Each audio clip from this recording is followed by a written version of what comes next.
Bonjour à vous qui êtes comme nous atteints et atteintes du syndrome ciné et bienvenue pour ce 8e épisode de notre série de podcasts dédiée à la 53e édition du Festival La Rochelle Cinéma, FEMA pour les intimes. Et nous sommes ici pour vous parler de 3 films, 2 avec Barbara Stanwyck qu'on a vu hier matin et pour finir Les Parapluies de Cherbourg de Jacques Demy.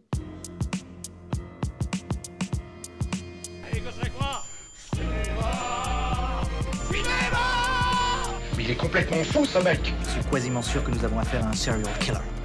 Un quoi? On va lui faire une ordonnance. Et une sévère. Un serial killer.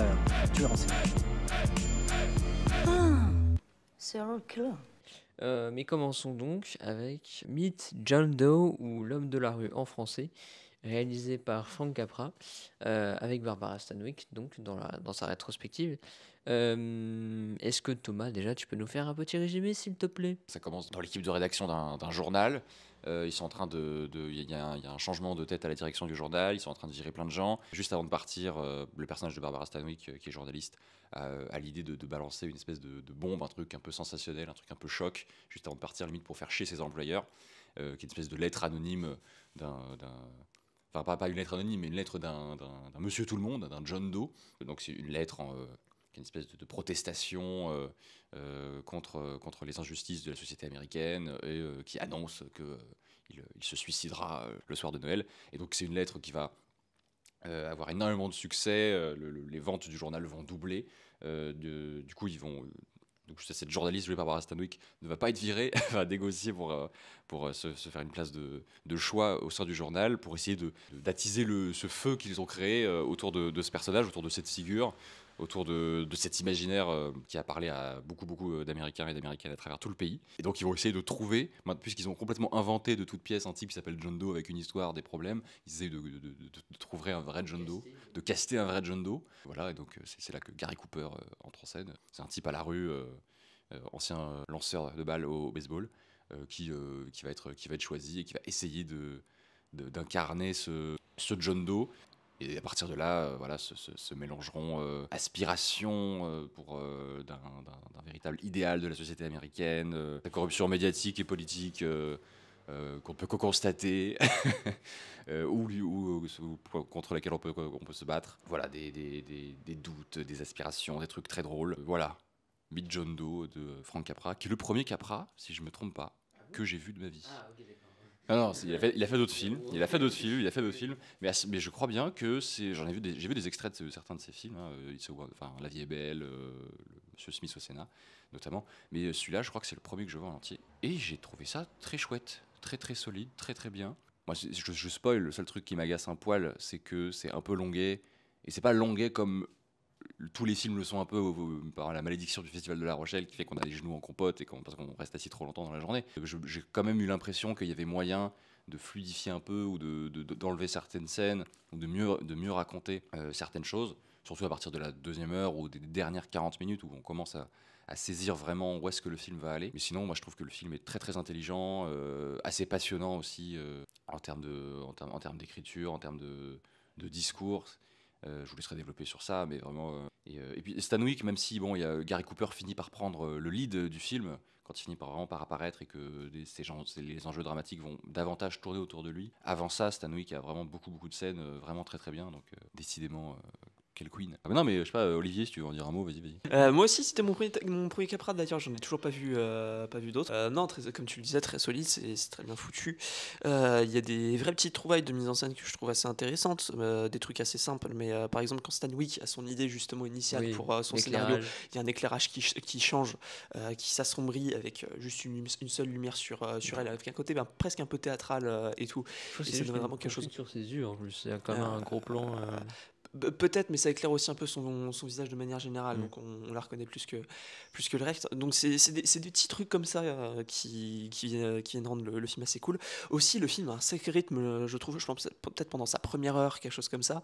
Il commence sur les chapeaux de roue avec 14 000 fondus et enchaînés et tout. Très rapide d'ailleurs.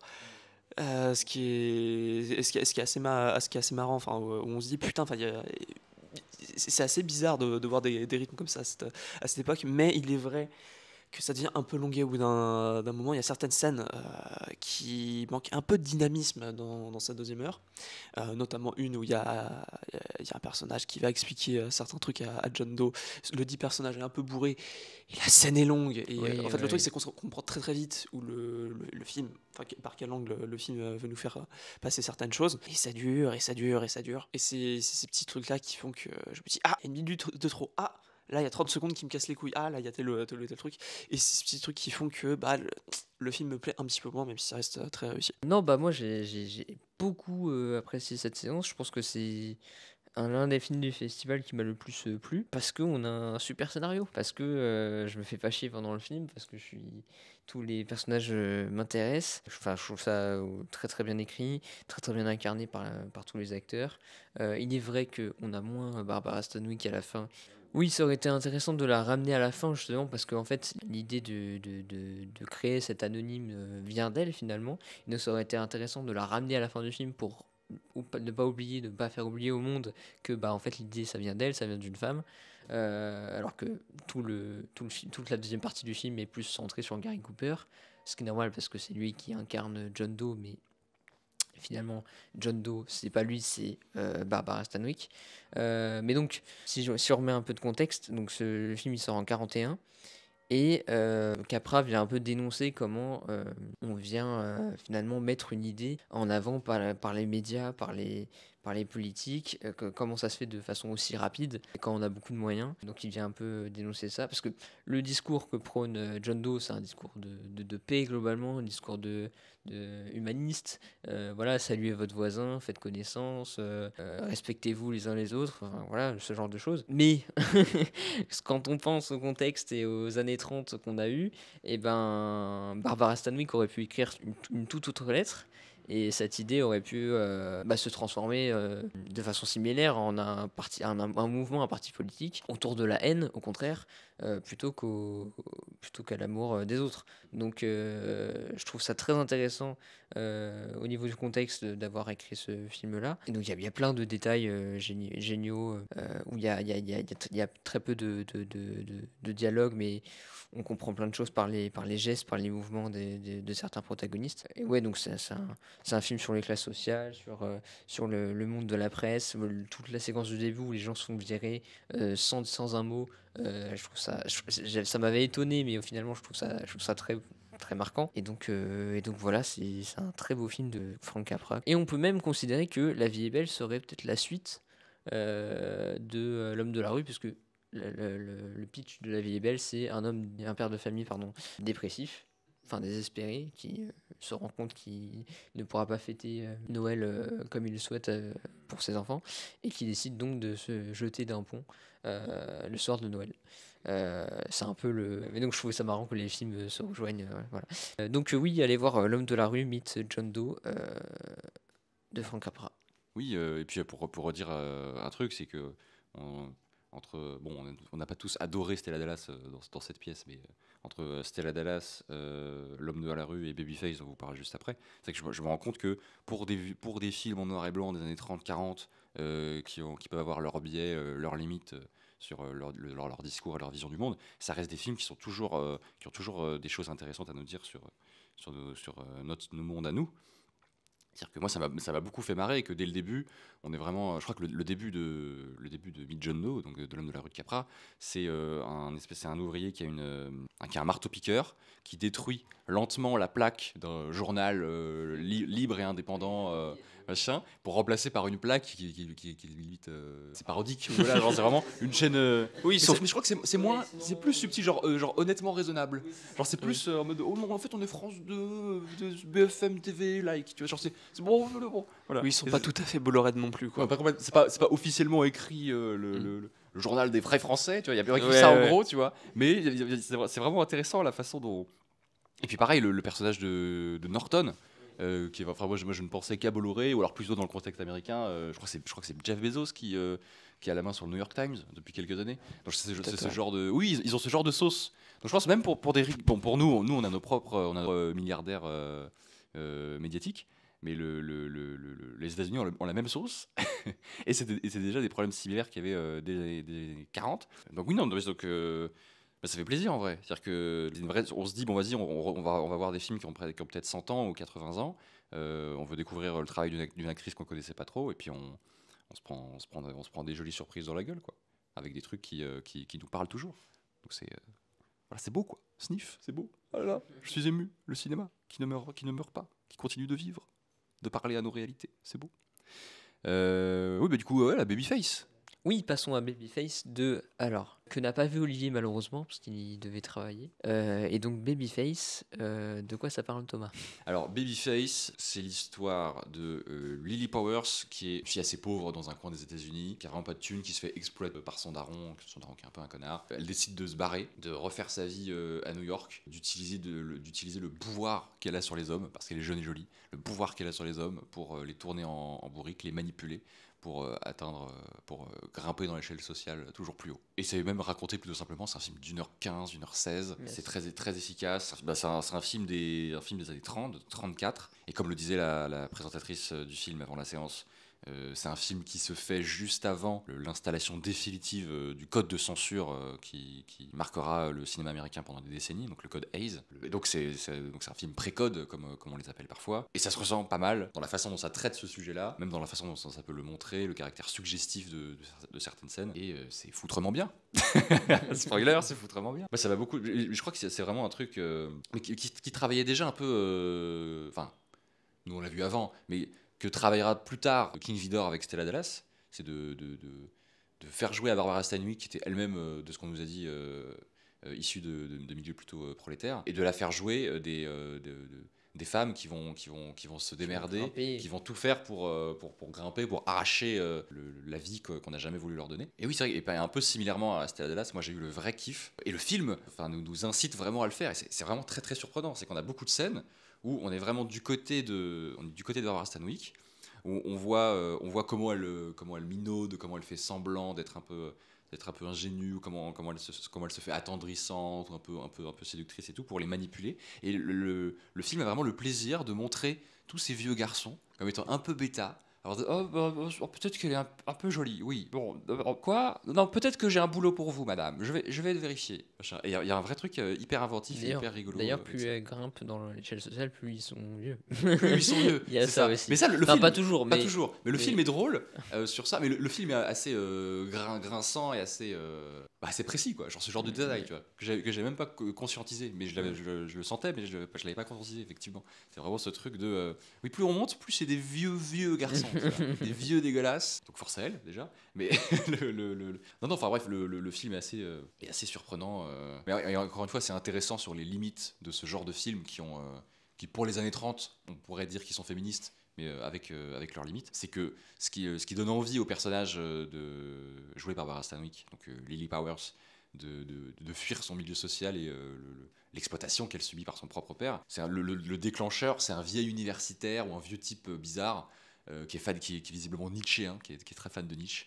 Qui a un peu pitié d'elle, de l'avoir. Qui a un peu pitié d'elle. Et c'est pas de la pitié, c'est de la colère. C'est genre en mode tu as un potentiel, il y a une puissance en toi. Je vais parler en nietzschéen niveau 2, hein, mais c'est ça. C'est en gros c'est une espèce de colère et une pitié, tu vois. Mais comme il est nietzschéen, c'est plus de la colère. C'est genre il trouve insupportable qu'elle n'exploite pas son propre potentiel, quitte à écraser les autres ou à exploiter les autres, à les utiliser. Il trouve ça insupportable, et donc il lui donne cette ferveur d'utiliser cette force qu'elle a. Tu es jeune, tu es belle, vas-y, tu as un pouvoir sur les hommes, tu peux conquérir le monde avec ça. Bon, il est un peu comment, il y a beaucoup de superlatifs dans son énoncé, mais en tout cas ça va donner suffisamment de force au personnage pour aller graille la moitié des responsables d'une banque de New York. Et le film est hyper marrant sur ça. Moi, sur le côté, les effets de mise en scène que je trouve le plus drôle et le plus cinéma pré-code Hays, c'est ce dont on a parlé souvent, Arsène, hein, c'est vraiment les plans sur l'extérieur en grue, on passe d'étage en étage. Parce qu'il y a vraiment un truc de jeu vidéo où elle passe de niveau en niveau, genre elle grimpe la tour, de niveau en niveau, et à chaque fois qu'on va avoir une scène où elle débarque dans un nouveau job, un étage, elle discute avec 2-3 personnes, elle trouve son supérieur hiérarchique ou le supérieur hiérarchique de l'étage du dessus, elle se démerde pour le dragouiller ou se faire voir pour qu'il tombe sur son char instantanément. Petit échange de regards, dialogue avec 3 ou 4 sous-entendus, un regard un peu tendancieux. Ils disparaissent dans une pièce, tous les deux. On se doute très bien de ce qui se passe. Cut, un plan grue sur l'extérieur de l'immeuble, la grue qui monte d'un étage, qui arrive à l'étage du dessus, et voilà, ça y est. Lily Powers a obtenu un nouveau travail à l'étage du dessus, elle est mieux payée, elle a gratté, elle a utilisé sa puissance, voilà, sa volonté de puissance est un peu plus accomplie chaque jour, toutes les 10 minutes dans le film. Et c'est vraiment assez réjouissant en fait, et le film est assez marrant. Même si voilà, il y a ses limites, et c'est assez intéressant de voir les limites, c'est-à-dire que cette puissance de cette femme qui va se servir des hommes autour d'elle pour grimper l'échelle sociale, bon, limite des années 30, il faut quand même que ce soit un homme qui lui donne ce savoir ou cette envie. Voilà, il faut qu'un homme lui donne un gros pavé de la volonté de puissance de Nietzsche pour qu'elle ait cette idée. Mais malgré tout, le film arrive à faire quelque chose d'hyper intéressant, d'hyper fort. Et je continue à trouver ça vraiment trop stylé.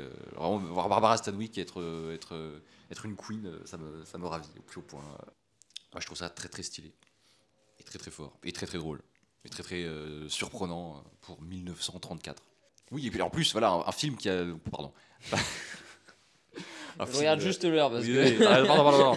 Et une toute dernière chose, pour vous dire, voilà, c'est des trucs un peu vertigineux quand on revoit des vieux films et qu'on se renseigne. Je vous disais, c'est un film qui se fait juste avant l'installation définitive du Code Hays, mais en fait, il a souffert quand même sur sa sortie des prémices du Code Hays. Il a quand même dû avoir passé devant des comités de censure et soumettre des modifications. Et donc le film tel qu'on peut le voir aujourd'hui, avec une fin différente, des choses beaucoup moins suggestives et des petites modifications pour que ce soit beaucoup plus correct et raisonnable, n'est-ce pas? Le film tel qu'on peut le voir aujourd'hui, tel qu'on a pu le voir hier, c'est un film qui a été découvert, qui a été retrouvé par hasard en 2004. Avant ça, en 2003, dans l'histoire du cinéma, le film, ce film-là était quand même assez différent, beaucoup moins puissant, beaucoup moins subversif. Et donc c'est des trucs assez badants, assez vertigineux pendant 70 ans. On n'a pas eu la vraie version de ce film. On a une version altérée, puis on a fini par la retrouver un peu par hasard. Donc, mais bref, voilà. J'ai fini. Babyface d'Alfred Green avec Barbara Stanwyck, c'est assez stylé de baiser. Voilà. Merci Thomas pour cette courte intervention. Oui, pour ce monologue expansif. C'est pour ça que j'ai bien fait de ne pas dire mon avis là-dessus. Voilà. Globalement, il aime bien. Voilà. Oui, vraiment j'aime bien. Et on finit donc rapidement avec donc les parapluies de Cherbourg que tu découvrais, Olivier. Et donc, qu'est-ce que tu en as pensé? Alors en vrai, les parapluies de Cherbourg, j'avais déjà essayé il y a quelques années. J'avais vu 10 minutes et ça m'avait saoulé. Du coup, je m'étais dit niet, un jour, mais pas aujourd'hui. Alors malheureusement, je pense que je suis complètement passé à côté. Il y a eu des trucs avant la séance qui ont fait que ça n'a pas aidé, je pense. Peut-être que je me serais mieux plongé dans le film. Après, je trouve ça super bien foutu sur plein de points. Déjà l'image qui est géniale. L'acting aussi d'ailleurs, où ça joue surprenamment bien. Deneuve est super. Ouais. L'accompagnement de Michel Legrand. Alors, j'ai énormément de mal pendant le film avec le côté un peu de ces chantés, parler, où tu as pas vraiment des vers, t'as souvent de la prose et ça rime assez peu. Je trouve ça intéressant. Je trouve que ça fonctionne pas toujours. Il y a des moments où vraiment enfin, t'es à la limite. Il y a des moments où ça peut très bien passer. T'as des moments où quand t'entends un oui comme ça, c'est à demain. Quoi, il y a quand même un petit peu de... Enfin, je vais pas dire que c'est risible, mais ça fait quand même un petit peu sourire. Donc ouais, c'est un procédé qui marche pas entièrement, mais qui... Enfin, en tout cas, je trouve, marche pas toujours, mais quand même plutôt bien foutu. Par contre, dans l'émotion, c'est vraiment un super film. Ouais, j'avais les frissons, moi. J'avais les frissons que ce soit du coup la scène à la gare, que ce soit d'autres scènes plus tard, que ce soit du coup la scène finale, qui est vraiment superbe. Et du coup, maintenant, je comprends ce que tu me disais quand tu me parlais de Chazelle en me disant non, c'est pas La La Land, c'est vraiment c'est pas c'est pas Les Demoiselles de Rochefort. C'est celui-là dont il s'est inspiré vraiment à fond pour La La Land. Je vois tout à fait ce que tu veux dire, parce que oui, putain, ça... transpire le Chazelle. La taille du vol est conséquente quand même. Mais non, je pense que c'est très bien. Là, c'est plus moi qui suis passé à côté. C'est largement mieux que Podane, il n'y a pas de doute là-dessus. Est-ce que c'est mieux que Les Demoiselles de Rochefort? On verra bien ce soir. On reverra bien ce soir, du coup. Voilà. C'est ça. Deneuve est surprenamment extraordinaire dans ce film. Vraiment, elle m'a bluffé parce que parfois je me disais, est-ce que c'est c'est l'époque, elle était choisie parce que elle était très belle et que ça marchait au plus. Elle a un certain charisme et que ça marchait aux yeux du public. Ou est-ce qu'elle joue vraiment bien? Parce que finalement, je sais, j'ai pas le souvenir de l'avoir vue dans un très grand rôle finalement. Mais non, celui-là, elle m'a vraiment bluffé. En plus, elle chante pas, donc elle doit se concentrer très fortement sur l'émotion à travers son regard. Mais aussi sur le lip sync, donc c'est pas évident, mais elle le fait très très bien. Mais non, mais ces larmes, j'y crois à fond. Je crois que j'ai jamais autant cru à des larmes au cinéma que dans ces scènes-là. Il y a quelques défauts enfin, c'est pas un défaut, c'est juste ce plan, ce travelling où elle voit son bien-aimé partir et elle ne reste pas sur le quai de la gare, et je comprends pas pourquoi elle ne reste pas, parce que esthétique, enfin. Il faut qu'elle reste pour la caméra, genre c'est vraiment d'un point de vue esthétique Elle et quitte le quai trop vite pour toi, c'est ça. À tes yeux, il aurait fallu Ouais, 10 secondes de plus pour c'est qu'il ça. reste debout sur le quai à regarder vers le train. À regarder partir jusqu'à ce qu'elle voit plus le train, en fait, si c'est Ouais, l'homme ouais, de ta vie. Enfin, bref. Mais après, peut-être, elle Oui. voulait pas regarder, elle Mais voulait oui, pas elle y a pas croire, pu. et du coup, voilà. Elle pouvait pas, elle Mais devait quitter ce quai maudit. C'est ça. Mais Elle le devait revenir plan à sa vie. disait que faut qu'elle reste limite, le travelling ne s'arrête pas, quoi. Non, c'est un très beau film. La première fois que je l'ai vu, j'avais un peu de mal, pareil que toi, Olivier, avec ce phrasé chanté tout le temps. Mais finalement, je trouve ça très beau. On s'y adapte rapidement, quand même. Par contre, un des points qui est dommage, c'est que finalement, il n'y a qu'un seul thème qu'on retient, même si toute la musique est géniale, et même s'il y a des très bonnes scènes où la musique change de dynamique. Oui, c'est vrai. Et du coup, je vais rebondir là-dessus parce qu'en vrai, je pense que justement, le côté phrasé chanté et tout est un peu responsable de ça. Parce que Rochefort, enfin, tu sais, après le truc en vrai, le truc, c'est surtout, tu sais, la répétition, les vers et tout, ça permet aussi, c'est de justement permettre au cerveau, tu sais, de retenir plus facilement. Notre cerveau aussi aime bien la répétition, donc ça aide. Et c'est pour ça que, tu sais, par exemple, Rochefort, c'est si iconique. Parce que là, tu me demandes une chanson, je pense que je peux sortir des trucs, c'est sur Je t'aime, etc. Mais Oui, c'est ça. c'est tout, quoi. Ne me quitte pas. Machin. Oui. C'était la Après, seule- t'as un thème qui revient aussi beaucoup dans le film. Donc, Oui, bien sûr. Mais donc, Thomas, qu'est-ce que tu en as Oui, pensé non, moi rapidement je le revoyais avec plaisir. La présentation du film était assez touchante. C'était un critique de cinéma dont le nom m'échappe, qui se retenait de pleurer en décrivant des plans du film à chaque fois, tellement il a grandi avec les films de Jacques Demy et les Parapluies de Cherbourg, donc c'était assez mignon. Et à côté de lui, il y avait Rosalie Demy-Varda, la fille de Jacques Demy et Agnès Varda, puisqu'ils ont partagé leur vie ensemble. Bref, donc, qui nous a parlé de la restauration du film. Et le film est incroyablement bien restauré, le son est merveilleux comme elle nous l'avait prédit. J'ai adoré le redécouvrir. Si jamais vous avez jamais vu Les Parapluies de Cherbourg, c'est un amour un peu impossible entre deux jeunes gens. À l'aube de la guerre d'Algérie. Voilà, c'est une comédie musicale, tous les dialogues sont chantés. Donc effectivement, il faut 5-10 minutes d'adaptation, mais on finit par rentrer dans ce monde de cinéma. Et puis même si on donne une image très guillerette, avec des belles couleurs, si on plaque un peu l'image merveilleuse de Rochefort sur Les Parapluies de Cherbourg, c'est un film qui peut être beaucoup plus sombre, beaucoup plus terrible. Et je me le suis repris dans la gueule. J'ai eu mes poils se hérissaient si souvent dans le film. C'était vraiment très très beau, très très fort. Je trouve ça assez merveilleux. Voilà, donc n'hésitez pas à le découvrir. Les Parapluies de Cherbourg de Jacques Demy. Et c'est aussi un film unique parce que j'ai rarement vu un film comme ça. Fou. Donc, Jamais j'ai vu ça, moi. Donc voilà. Merci d'avoir suivi cet épisode que vous pourrez retrouver sur toutes nos plateformes, YouTube, Spotify, mais vous pouvez également nous suivre sur les réseaux sociaux, Instagram, TikTok, Twitter. Voilà, on va se dire au revoir très rapidement. Prenez soin de vous. C'est ça? Non, Pourquoi on fait la prenez soin de si. vous, c'est du journal. Soignez-vous bien en regardant des films, abonnez-vous et ciao. Salut.